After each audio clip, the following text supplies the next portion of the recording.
A girl finds an abandoned baby in a cardboard box in the trash and, instead of asking for help, decides to hide it at home. When the mother discovers it, a sad story comes to light. The kitchen trash bag felt unusually heavy as Sophie Mitchell dragged it across the linoleum floor, leaving a thin trail of coffee grounds that had escaped through a small tear in the plastic. She knew she should probably double bag it, but that would mean going back inside, and she had already put on her winter boots.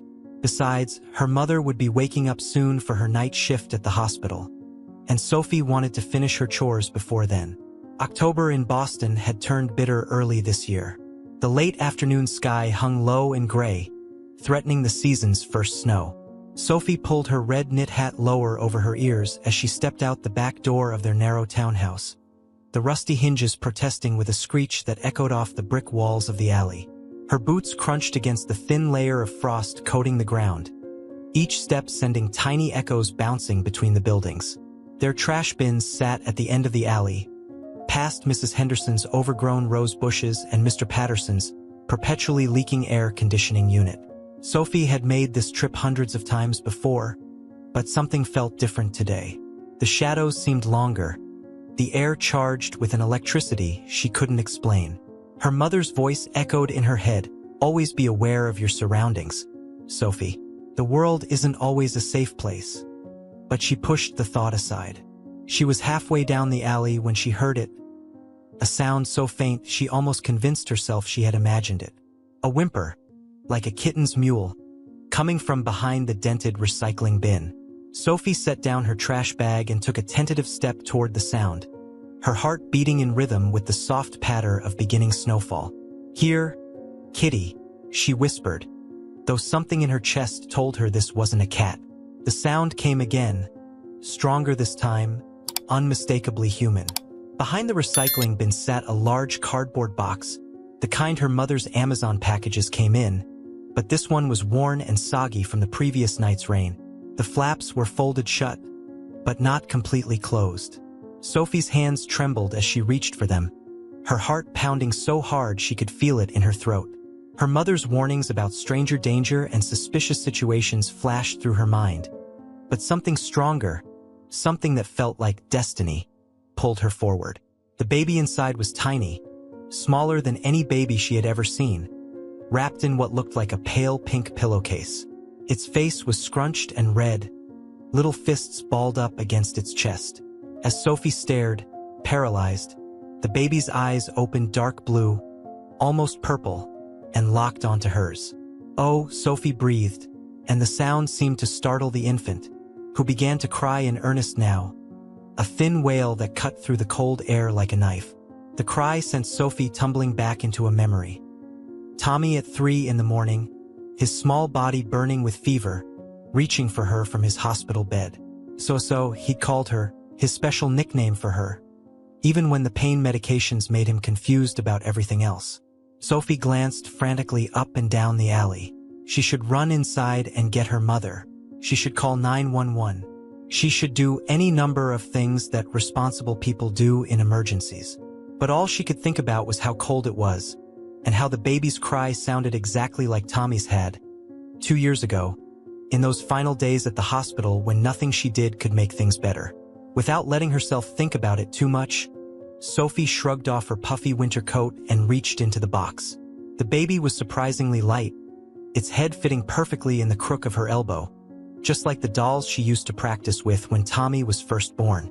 She wrapped her coat around the infant, tucking the edges in carefully, the way she'd learned from watching the nurses with her brother. "It's okay, little one," she whispered, gently brushing her thumb across the baby's cheek. "I've got you. I won't let anything bad happen to you." The baby's crying softened at her touch, turning into tiny hiccups that made Sophie's heart ache with remembered tenderness. Inside their house, she could hear the shower running upstairs, her mother getting ready for work. Sophie had maybe 20 minutes before Ellen came downstairs for her pre-shift coffee. 20 minutes to make a decision that would change everything. The warmth of the house enveloped them as Sophie slipped inside, the contrast with the bitter cold making her realize just how dangerous it had been for the baby to be outside. She looked down at the infant, now quieter in the warmth of her coat. Its eyes were closed again, dark lashes fanned against flushed cheeks. Something fierce and protective bloomed in Sophie's chest. Something she hadn't felt since those nights of watching over Tommy, promising him the sun would rise and things would be better tomorrow. Sophie knew what the right thing to do was, but sometimes she thought the right thing wasn't the thing that needed to be done. Not when you'd already lost someone you were supposed to protect. Carefully, moving slower than she ever had in her life, Sophie carried the baby toward her bedroom. Her room was on the first floor, thank goodness, and her closet was big enough. She had all her old baby doll things stored in there: bottles, blankets, even some diapers she had bought with her allowance money last year when she was going through what her mother called her maternal phase. The back door creaked again as she entered, and Sophie froze. But the shower was still running upstairs, and her mother's bedroom door was closed. She made it to her room and closed the door with her hip, then stood in the middle of her butterfly wallpapered bedroom, holding a baby that wasn't hers, trying to convince herself she wasn't making a horrible mistake. "I'll figure something out," she promised the sleeping infant, her voice catching as she remembered making similar promises to Tommy. I need some time to think. I'll do better this time." The shower turned off upstairs and Sophie jumped. Quickly, she cleared a space in her closet, creating a nest of soft sweaters and her spare comforter. She placed the baby down as gently as she could, surrounding it with pillows to keep it from rolling. "Sweet dreams, little one," she whispered, brushing her fingers across the baby's forehead in a gesture that felt achingly familiar. "Sophie," her mother called from upstairs. "Did you take the trash out?" "Yes, Mom." She closed the closet door most of the way, leaving just a crack for air. "Just finished." "Thank you, honey. I'll be down in a minute to make coffee before work." Sophie sat on her bed, heart racing, staring at the closet door. The baby made a small snuffling sound but didn't cry. Outside, the first snow of the season began to fall, dusting the alley where an empty cardboard box sat collecting white flakes. The soft shush of falling snow against her window seemed to whisper secrets, promises, warnings. In her mind, Sophie could hear Tommy's voice, the way he used to say her name when he needed something in the middle of the night. She hadn't been able to help him then, but maybe, just maybe, she could help this baby now. She pulled out her phone and opened a new Google search, "How to take care of a newborn baby." The results loaded as her mother's footsteps creaked on the stairs, each step bringing them closer to a moment that would change their lives forever. A floorboard groaned directly above her room, making Sophie's fingers freeze on her phone screen. The weight of her secret pressed against her chest, heavy as the snow-laden clouds outside. Sophie took a deep breath and began to read. At 3 in the morning, Sophie sat cross-legged on her bedroom floor, staring at the tiny bundle wrapped in her old gymnastics team sweatshirt. The baby.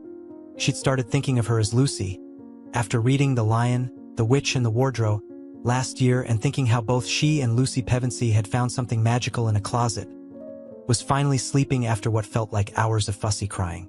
"Please stay quiet," Sophie whispered, her eyes burning with exhaustion. Through her bedroom wall, she could hear the TV playing in Mrs. Henderson's apartment next door. The old woman's insomnia had never been more welcome. It had helped mask Lucy's crying, which Google had told her was normal for newborns but felt deafening in the midnight quiet of their house. The words on her phone screen blurred and doubled. "Newborns need to eat every 2 to 3 hours, even through the night." She blinked hard, trying to focus. Earlier, she'd caught herself putting a clean diaper on backwards, and it had taken 3 tries to measure the formula powder correctly. Her mother's voice echoed in her head from one of their post-Tommy talks. "Being responsible means knowing when you need help, Sophie. We can't always do everything alone." But asking for help meant admitting what she'd done, and Sophie couldn't bear the disappointment she knew would flood her mother's face. Not after Tommy. Not after all the promises they'd made to be honest with each other, to face things together, to do better. The empty formula bottle beside her seemed to mock these thoughts. She'd purchased it in a panic from the corner store after school, along with diapers and wipes that had nearly emptied her allowance savings. Mr. Patel hadn't even blinked when she'd bought it, just asked how her mother was doing. "She's fine," Sophie had lied, the words tasting like copper in her mouth. She's just busy with work. The lies had snowballed from there. No, she wasn't hungry at dinner. She'd spent her lunch money on baby supplies.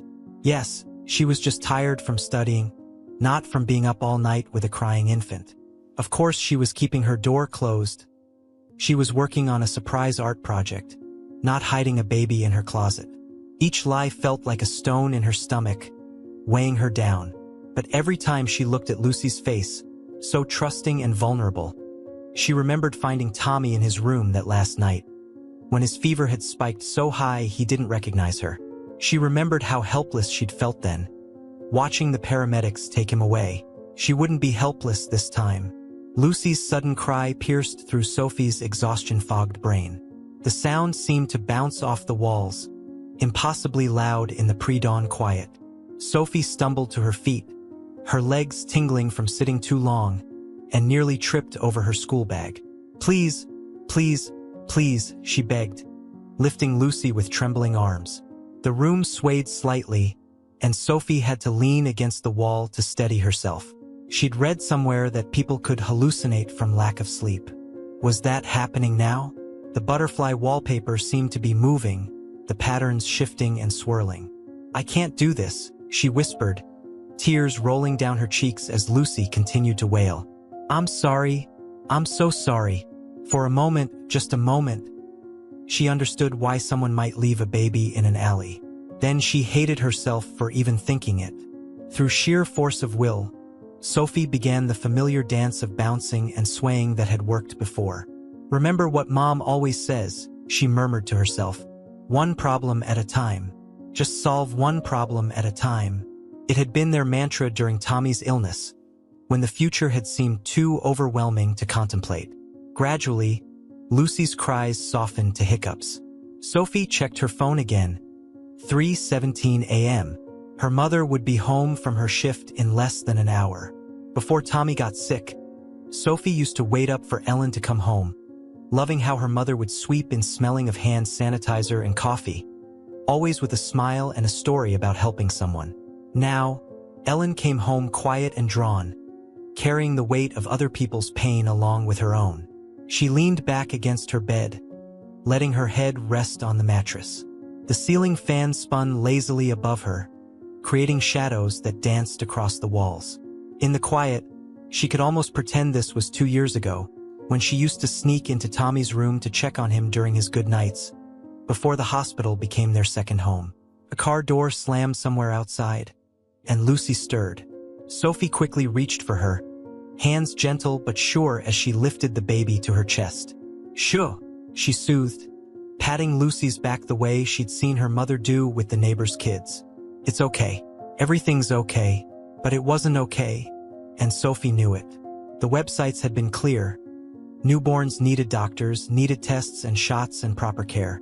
Lucy needed more than a scared 11-year-old could provide, no matter how many articles she read or how carefully she followed the instructions. The sound of a key in the front door lock made Sophie freeze mid-step. Her mother was home early. Sophie's heart began to pound so hard she was sure Lucy would wake up. With trembling hands, she placed the baby in her closet nest, arranging the blankets around her. "Please," she whispered, though she wasn't sure who she was talking to. "Please stay quiet." She had just closed the closet door when she heard her mother's footsteps in the hallway, heavier than usual, weighted with something more than physical exhaustion. They paused outside her room and Sophie dove for her bed, pulling the covers up to her chin just as the door creaked open. Ellen Mitchell's silhouette appeared in the doorway, backlit by the hallway night light. Her scrubs were wrinkled, and her hands, always so steady, even during Tommy's worst days, were fidgeting with her ID badge. "Sophie," she said softly, "are you awake?" Sophie considered pretending to be asleep, but she knew her breathing would give her away. "Yeah," she whispered back. "How was work?" Ellen stepped into the room, and Sophie could smell the hospital on her. Antiseptic and coffee and something else. Something that reminded Sophie of the day they'd learned Tommy's treatment wasn't working. Her mother sat on the edge of the bed, her movements careful, contained, as if she was holding something fragile inside herself. "We need to talk, sweetheart," Ellen said, running a hand through her graying hair. Something happened at work tonight. A young mother. She left her baby at the hospital.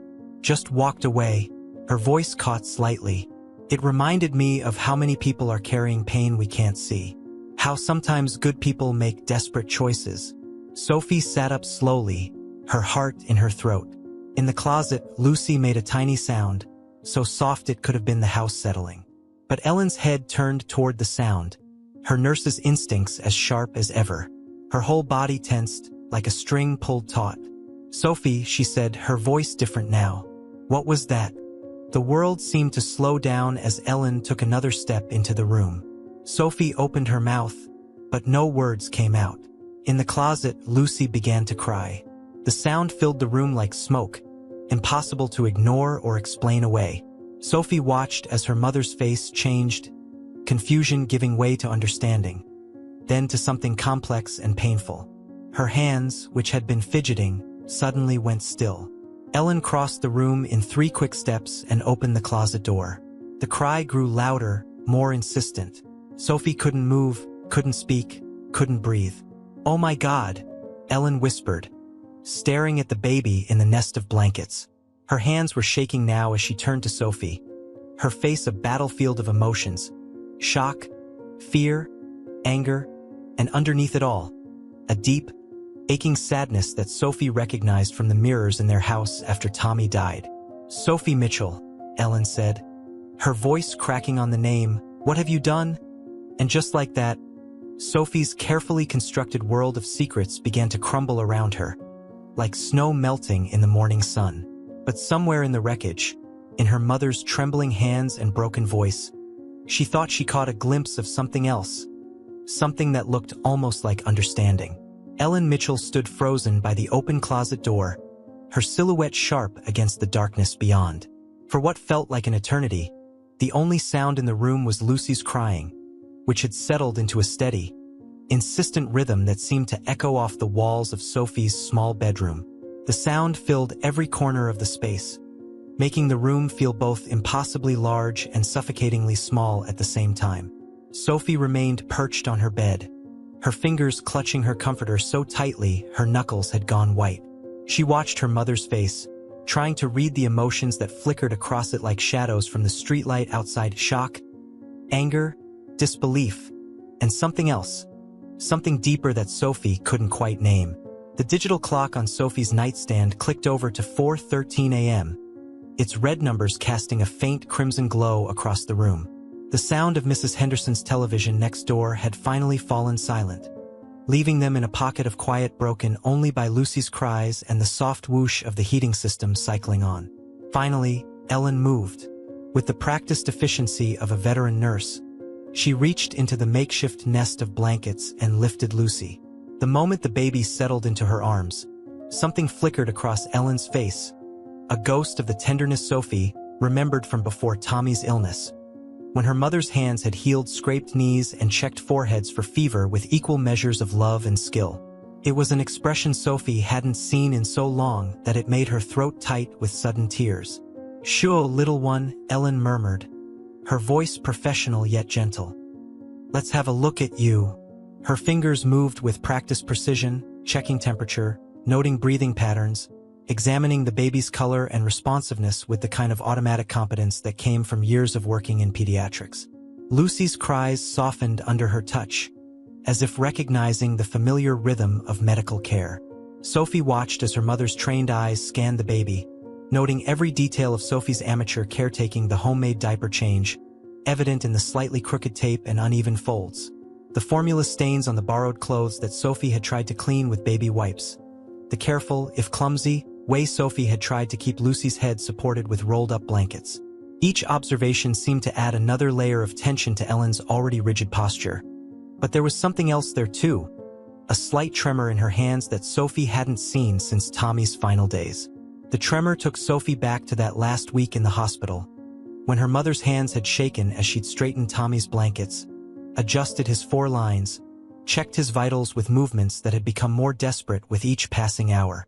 Sophie had watched then, just as she watched now, feeling that same helpless ache in her chest. "Mom," Sophie began, but Ellen held up one hand, silencing her. The gesture was so familiar, the same one she'd used in Tommy's hospital room when she needed quiet to think, to plan, to make the kind of decisions that no mother should have to make. How long? The question cut through the room like a scalpel, precise and painful. Sophie swallowed hard, her mouth suddenly dry. Since yesterday. I found her behind the recycling bins when I took out the trash. The words tumbled out, bringing with them the weight of all her other secrets. The stolen moments of sleep between feedings, the careful rationing of her allowance money for supplies, the constant fear of discovery. She was in a box, Mom. Just left there like she was nothing, like nobody wanted her. I couldn't. You couldn't what, Sophie? Ellen's voice was dangerously quiet, but her eyes, when they met Sophie's, were swimming with unshed tears. In the dim light, they looked almost colorless, like the way they'd looked the day they'd left the hospital for the last time. Tommy's room empty behind them. You couldn't call 911? You couldn't come get me? You couldn't do any of the things we've talked about, any of the responsible choices. The word responsible hung in the air between them, heavy with the weight of all their post-Tommy conversations about doing the right thing, about being stronger, about moving forward. Sophie had promised so many things in those grief-filled months. To be more careful, more thoughtful, more mature. Now each promise felt like another stone in her stomach. Lucy's crying had softened to whimpers under Ellen's expert touch. The baby's dark eyes were open now, staring up at Ellen with that same trusting gaze that had captured Sophie's heart in the alley. Ellen looked down at the infant, and something in her face changed. Her expression softened almost imperceptibly as she traced a finger along a small birthmark on Lucy's shoulder, and suddenly all the color drained from her face. "Get your coat," she said, her voice tight with something that sounded like fear. She was already moving toward the door, her nurse's stride purposeful and quick. "We're taking her to the hospital." "No!" Sophie jumped up, panic surging through her exhaustion. Her vision blurred with tears as she imagined Lucy being taken away, disappearing into the system like so many stories she'd read online during her sleepless night of research. Stories of babies lost in bureaucratic mazes, of families separated, of chances at happiness slipping away like water through cupped hands. "Mom, please, you don't understand. I've been taking good care of her. I got formula and diapers and what about medical care?" Ellen turned back, her voice breaking on the last word. The movement caused Lucy to startle, and Ellen automatically began the swaying motion that all mothers seem to know instinctively, even as her words came sharp and fast. "What about jaundice screening? Metabolic testing? What about the vitamin K shot that prevents brain bleeding? The 100 other things a newborn needs that you can't provide, Sophie, because you are a child." The word child hit Sophie like a physical blow, making her stumble back until her legs hit the edge of her bed. I wasn't trying to." She stopped, fighting back tears as the full weight of her actions crashed over her. Then, in a voice so small it was barely audible, she whispered the truth that had been driving her since she'd first heard that cry in the alley. She cried just like Tommy did. The silence that followed was absolute. Even Lucy seemed to sense the shift in the room's atmosphere, her whimpers fading to silence. Ellen stood very still, the baby in her arms, her face caught in a shaft of pre-dawn light that had begun to seep through the window. The light painted strange shadows across her features, making her look simultaneously younger and older than her years. When she spoke again, her voice was different, softer, as if the mention of Tommy had punctured something in her professional armor. "What do you mean?" Sophie wrapped her arms around herself, suddenly cold despite the warm air flowing from the heating vent. The cold seemed to come from inside, from the place where she kept all her memories of Tommy, all the things she hadn't been able to say since he'd gone. "That night when I found her, she made this sound, this little cry, and it was exactly like Tommy used to sound when he needed me. Remember how he would call for me even when the pain was really bad? How he trusted me to help him? He would reach out his hand, and I would hold it, and for a little while he wouldn't be scared anymore." Sophie's voice caught on a sob. "He trusted me to help him, Mom, and I couldn't do anything except watch him hurt, watch him slip away." But with Lucy, I could actually do something. I could keep her warm and fed and safe. I know it wasn't right, hiding her like this, but I needed to not be helpless again. Just for a little while. Ellen took one step toward her, then another, each movement careful as if she were walking on ice. In the growing light, Sophie could see tears tracking down her mother's cheeks, catching the dim light like tiny stars. Lucy had drifted off to sleep in Ellen's arms. One tiny hand curled around Ellen's finger in a gesture so trusting it made Sophie's heart ache. For a moment, mother and daughter sat in silence, watching the baby breathe. The quiet was broken by a distant siren somewhere in the city, its wail rising and falling like a cry of its own. Ellen flinched at the sound, her nurse's instincts obviously pulling her toward thoughts of emergencies and responsibilities. But instead of moving toward the door, she sank down onto the bed beside Sophie, still holding Lucy close. "Listen to me very carefully," Ellen said finally, her voice thick with emotion. She shifted Lucy slightly, adjusting her position with the kind of unconscious expertise that Sophie had tried so hard to imitate. "What happened to Tommy was not your fault. You were not helpless. You were there for him every single day, in ways that broke my heart and made me prouder than I've ever been." She paused, swallowing hard, and Sophie realized with a start that this was the first time they'd really talked about Tommy's last days since the funeral. They'd spoken around it, through it, past it, but never directly about those final moments when he'd slipped away despite all their love and care. But this, Ellen looked down at Lucy, and something shifted in her expression. The professional mask she'd worn since finding the baby began to crack, revealing the mother underneath. "This is different. This baby needs more than love and good intentions, Sophie. She needs medical care, and her mother might need help too." Sophie felt her stomach drop. Her mother left her in a box. "Mom, in the cold. How can you even think about—" "Yes." Ellen's voice was gentle now, tinged with an old pain that seemed to echo in the pre-dawn darkness. "And I think I might know why." She shifted Lucy to one arm and pulled her phone from her scrub's pocket with trembling fingers. "Remember how I said something happened at work tonight? A young girl came into the ER, 17, maybe 18. She'd just given birth, alone. She was scared, bleeding. We stabilized her. But when I went back to check on her, she was gone." Ellen's free hand brushed against Lucy's birthmark again, and suddenly she seemed far away, lost in a memory that played across her face like a shadow. "I used to trace the same mark on another baby years ago.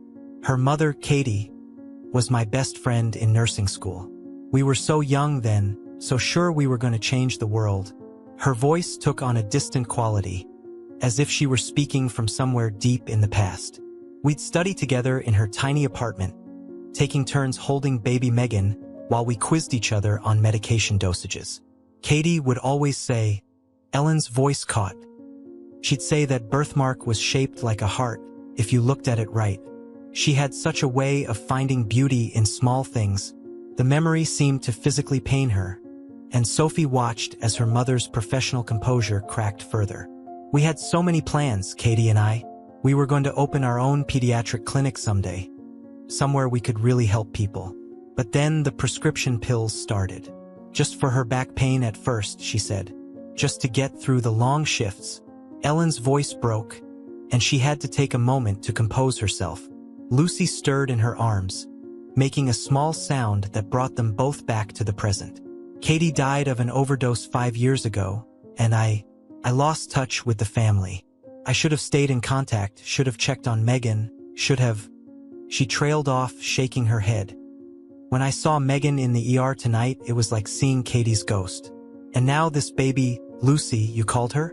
She has her mother's birthmark, her grandmother's eyes." Sophie stared at her mother's phone, which displayed a hospital intake form with a photo. The girl in the picture was hardly more than a child herself, with dark circles under her eyes and fear written across her face. But there was something else there too.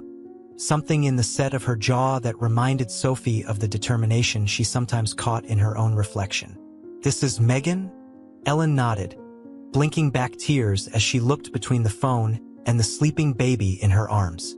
When I saw her in the ER, I didn't make the connection at first. It's been so long, and she's grown so much. But then I saw the birthmark on her shoulder, identical to the one Lucy has, and it all came rushing back. All the promises I'd made to Katie about watching out for her daughter, all the ways I'd failed to keep them. Sophie felt the world tilting beneath her as the pieces began to fall into place. So you know who she is? Who they both are? Ellen nodded slowly, her nurse's hands automatically adjusting Lucy's blanket against the pre-dawn chill. The gesture was so familiar, the same way she used to tuck Tommy in, that it made Sophie's heart ache. And now I have a choice to make. The right thing, the legal thing, would be to take this baby to the hospital right now and call the authorities. She looked at Sophie, and for the first time since Tommy's death, Sophie saw something like her old fire in her mother's eyes. But maybe, just maybe, there's a way to do the right thing and the kind thing at the same time. Maybe this is our chance to break the cycle, to help both the mother and the child, the way I should have done for Katie and Megan. What do you mean? Ellen stood, cradling Lucy with the same careful tenderness she'd once shown Tommy. The morning light was growing stronger now, painting the room in shades of pearl and promise. Get your coat, Sophie. We are going to the hospital, but first we're going to make a stop. There's a shelter on Maple Street where a lot of scared young mothers end up. I have a feeling we might find Megan there. And then what? Sophie asked, already reaching for her coat. Her movements quickened by a hope she hadn't dared to feel in a long time. Then, Ellen said, her voice firm but gentle, we try to help them both. The way I should have done 5 years ago. The way we Mitchell women are supposed to do. She paused, looking out the window where the first hints of dawn were painting the sky in shades of possibility. Maybe it's time we all step out of the dark. Maybe it's time we remember that sometimes the best way to heal our own wounds is to help heal someone else's. Sophie reached for her coat, her hands steadier now. As she followed her mother and Lucy out of her room, she thought about choices, the ones we make in moments of fear or love, the ones we regret, and the ones that give us a chance to make things right again. She thought about Tommy, and how he would have loved the idea of helping a baby, of being part of something bigger than their grief.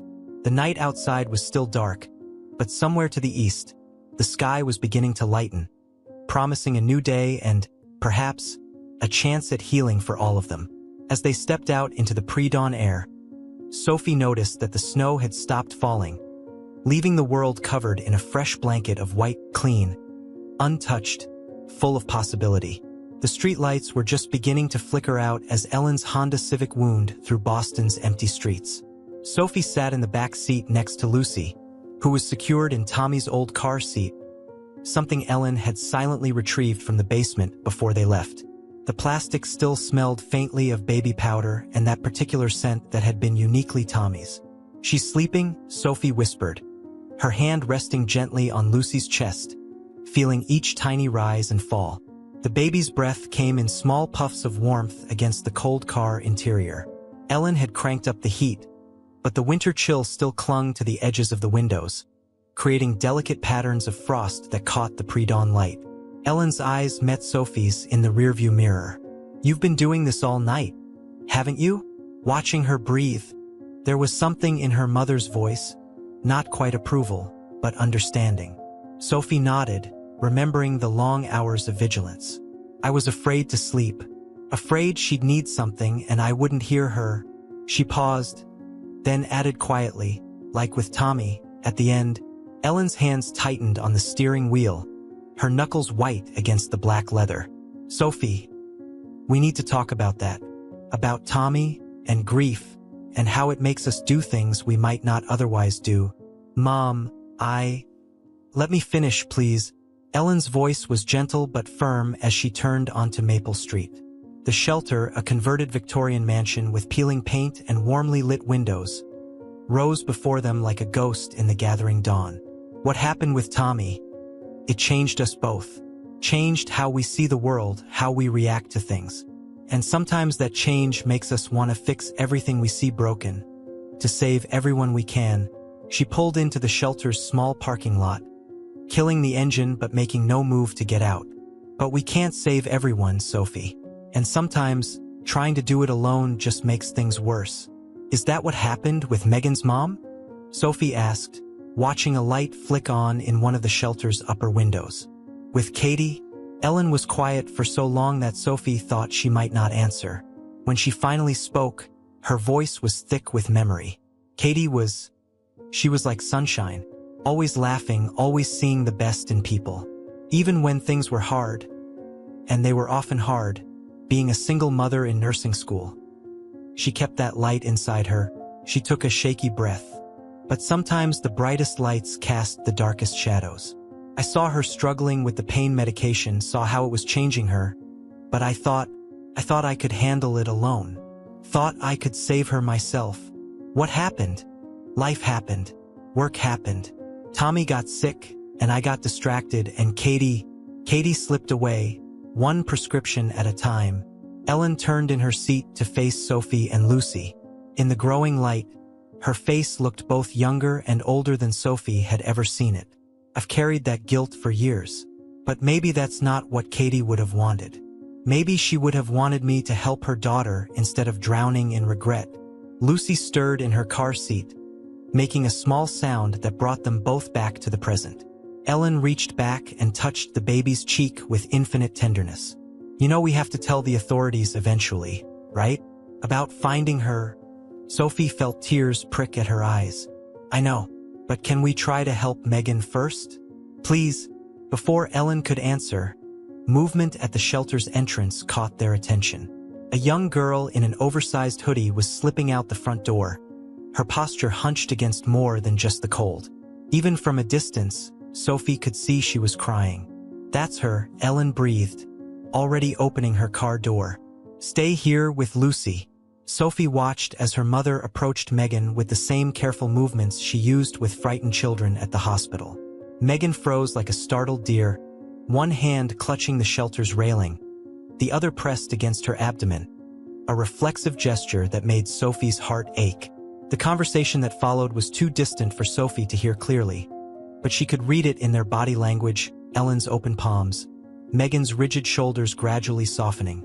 The moment when the young girl's composure finally broke and she collapsed into Ellen's arms. Lucy chose that moment to wake fully, her cry piercing the dawn quiet. Sophie saw Megan's head snap up, her whole body seeming to vibrate with recognition. Ellen glanced back at the car, then said something else to Megan, who nodded slowly.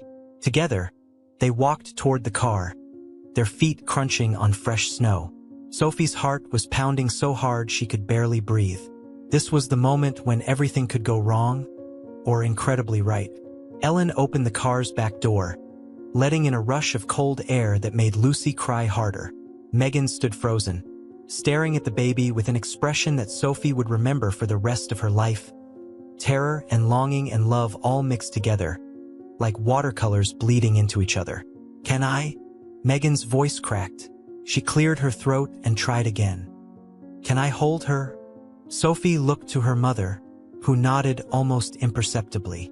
With shaking hands, Sophie unbuckled Lucy from the car seat and carefully passed her to Megan. The moment the baby settled into her mother's arms, her crying stopped, as if she somehow knew she was where she belonged.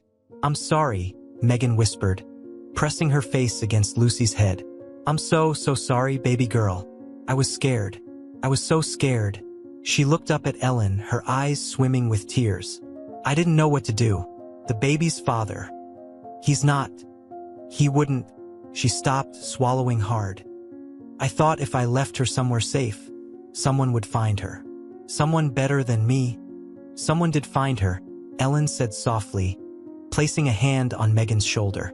But that doesn't mean you're not the someone she needs. Sophie watched as Megan's fingers traced the birthmark on Lucy's shoulder, the same mark that she and her mother shared, a legacy written in skin. I remember Mom telling me about this mark, Megan said, her voice distant. She said it meant I was special, that I was loved. But then she was gone and nothing felt special anymore. The sky was lightening rapidly now, the first true rays of sun painting the shelter's windows in shades of gold. A few early birds had begun their morning songs, their calls echoing off the empty streets like promises of a new day. I know I messed up, Megan continued, gently swaying with Lucy. I know I can't just fix everything, but I want to try. I want to be better than... She trailed off, but Sophie could hear the unspoken words. Better than my mother. Better than my choices. Better than my fears. Ellen took a deep breath, and Sophie recognized the look on her face. It was the same one she wore when making difficult decisions at the hospital, when weighing all the possible outcomes against what her heart told her was right. Here's what we're going to do, Ellen said, her nurse's voice blending with something warmer, something more maternal. First, we're all going to the hospital. Lucy needs to be checked out, and so do you, Megan. We'll have to report finding her. That's non-negotiable. But, she paused, making sure she had Megan's full attention. But I'm going to tell them I know you, that I was friends with your mother. I'm going to advocate for you to keep custody, with support and supervision. Megan's eyes widened. You do that? After what I did? What you did was wrong, Ellen said firmly. But why you did it, that I understand. Sometimes we make desperate choices when we're scared and alone. The important thing is what we do next. I don't have anywhere to go, Megan whispered. The shelter's only temporary, and I can't. Yes, you do, Ellen interrupted. You have my house. We have a spare room. It used to be my office, but it gets good morning light. Perfect for a nursery. She glanced at Sophie, whose heart was suddenly too big for her chest. That is, if Sophie agrees to help me turn it into one. Sophie felt tears spill down her cheeks. Really? They can stay with us? Ellen nodded. It won't be easy. There will be social workers and programs you'll need to attend, Megan. Parenting classes, counseling. You'll need to finish school. But you won't be doing it alone anymore. Lucy made a small cooing sound, and all three of them looked down at her. She was awake now, her dark eyes taking in their faces with that solemn newborn gaze that seemed to hold all the wisdom in the world. I want to do better, Megan said, her voice stronger now. For her. For myself. For... She looked at Ellen. For Mom. She always said you were the strongest person she knew. That you'd do anything to help someone who needed it. Ellen's composure cracked slightly. I didn't help her enough. But you're helping me now, Megan said softly. Maybe that's what matters most. The moment was broken by the sound of another car pulling into the shelter's parking lot. The early shift arriving. Ellen straightened up, her practical nature taking over. We should go, she said, already thinking ahead to the conversations and explanations that would need to be made at the hospital. Sophie, can you help Megan get Lucy back in the car seat? I need to make a few calls. As Ellen stepped away to pull out her phone, Sophie watched Megan carefully secure Lucy in the car seat, her movements uncertain but gentle. I've been calling her Lucy, Sophie admitted. I hope that's okay. Megan smiled, a small, wavering thing but real. Lucy, she tested the name. It's pretty. What made you choose it? Sophie told her about the wardrobe and the magical world beyond it, about finding something extraordinary in an ordinary place. As she spoke, she realized that maybe that's what they had all found in that alley. Not just a baby, but a chance to heal, to help, to become something more than their past pain. Ellen returned, her face determined. Dr. Martinez is expecting us in the ER. She's a friend. She'll help make this easier.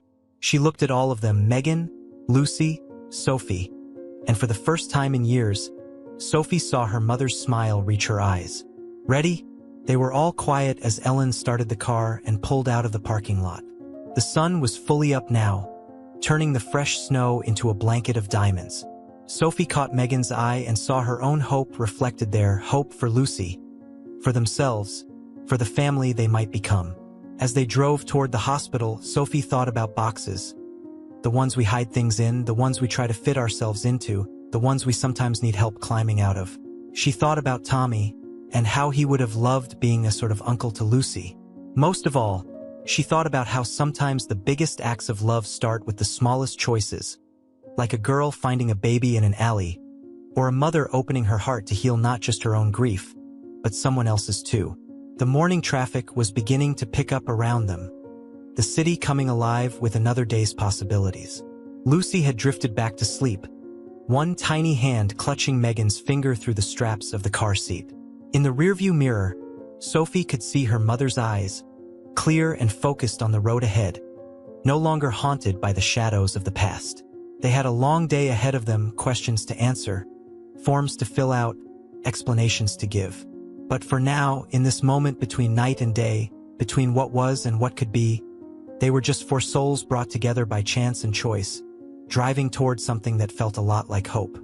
3 months later, Sophie stood in the doorway of what had once been her mother's home office, watching the early spring sunlight paint patterns on the newly painted mint green walls. The room had transformed completely since that cold January morning when they'd first brought Megan and Lucy home from the hospital. Gone were the filing cabinets and medical reference books, replaced by a white crib that Ellen had retrieved from their neighbor's garage sale, a comfortable rocking chair they'd found on Facebook Marketplace, and cheerful curtains that Megan had sewn herself in her new parenting class. "She's finally asleep," Megan whispered, carefully extracting herself from the rocking chair where Lucy had just drifted off. At 3 months old, Lucy had grown into her features, her dark eyes now unmistakably like her mother's, her tiny fingers constantly reaching out to explore the world around her. The heart-shaped birthmark on her shoulder had become a point of pride rather than painful reminder, a symbol of the family legacy they were all working to reshape. Sophie watched as Megan tucked the blanket around Lucy with practiced care. The past months hadn't been easy.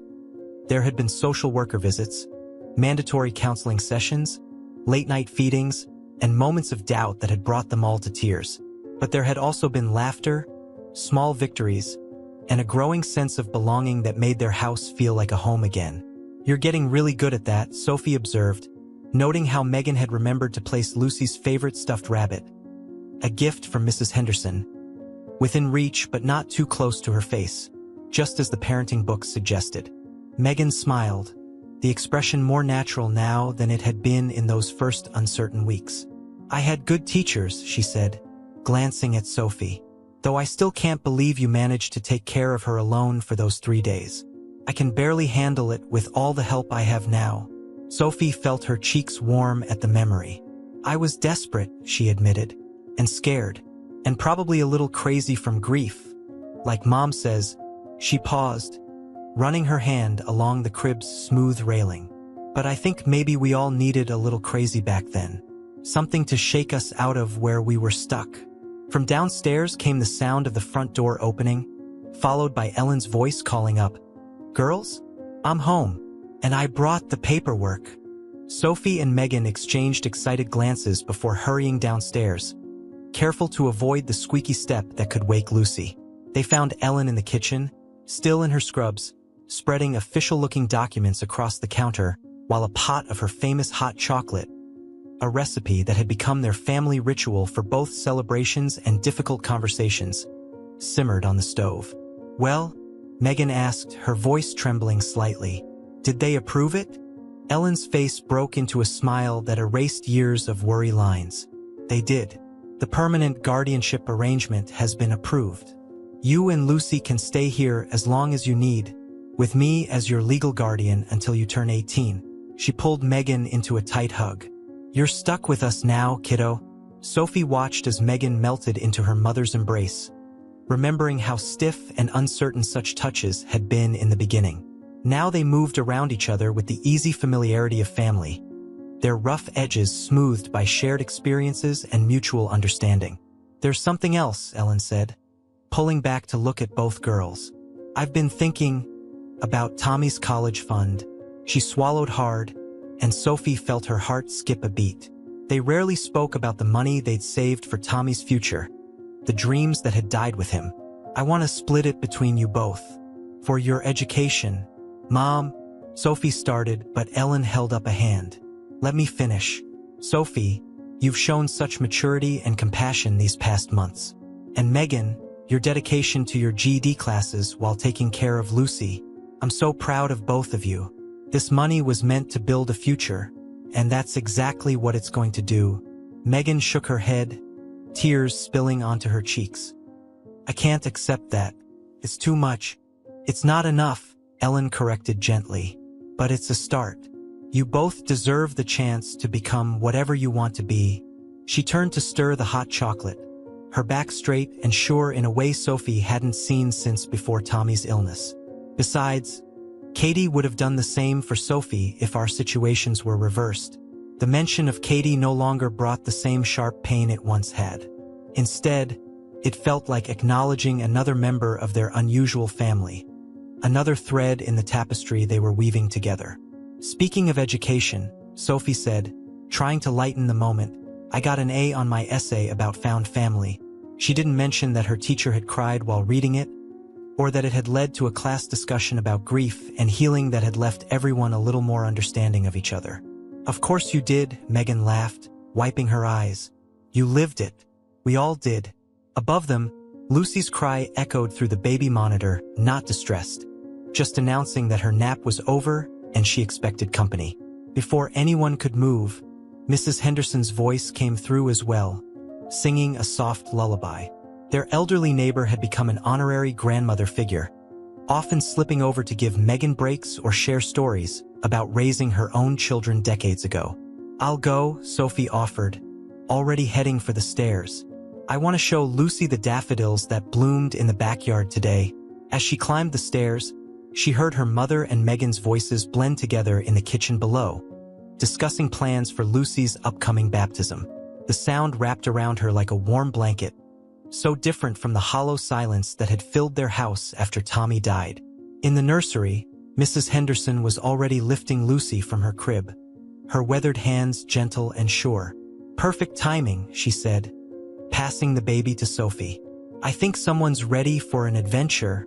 Sophie carried Lucy to the window, pointing out the bright yellow flowers that had pushed through the last patches of snow in their backyard. See those, Lucy? They're like you. They found a way to grow even when everything seemed cold and dark. Lucy reached toward the window with one chubby hand, her dark eyes wide with wonder at the colorful world outside. The afternoon sun caught her birthmark, and for a moment, Sophie could see what Katie had meant. It really did look like a heart when the light hit it just right. From downstairs came the sound of laughter, Ellen and Megan probably sharing another of their increasingly frequent jokes. Mrs. Henderson hummed contentedly as she straightened Lucy's blankets, and somewhere in the distance, a bird sang out a welcome to spring. Sophie held Lucy closer, breathing in her sweet baby scent. She thought about the box in the alley, about desperate choices and second chances, about how family isn't always what we're born into, but sometimes what we build together from the broken pieces of our hearts. You know what, Lucy? She whispered. I think we all found exactly what we needed that night. We just didn't know it yet. Lucy responded with a happy gurgle, reaching up to pat Sophie's cheek with a tiny hand that seemed to promise that everything, somehow, was exactly as it should be. And in that moment, surrounded by the family they had pieced together from love and chance and choice, Sophie knew it was true.